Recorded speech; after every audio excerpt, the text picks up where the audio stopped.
আসসালামু আলাইকুম বন্ধুরা, কেমন আছেন? আশা করি ভালো আছেন। আজকে আমি একটা বিষয় নিয়ে আলোচনা করব। আশা করি আপনাদের ভালো লাগবে।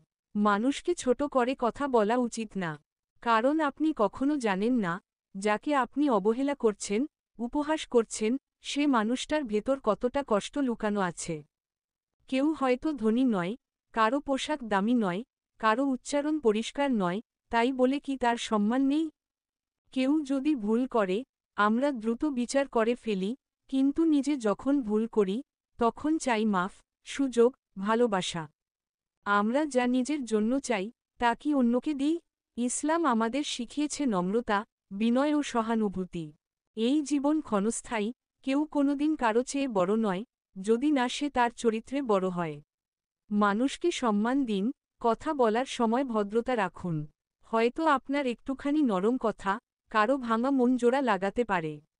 স্মরণ রাখুন, আল্লাহ আমাদের কি দিয়েছেন, সেটা বড় কথা না। আমরা সেই দান দিয়ে কিভাবে অন্যের পাশে দাঁড়াই, সেটাই আসল।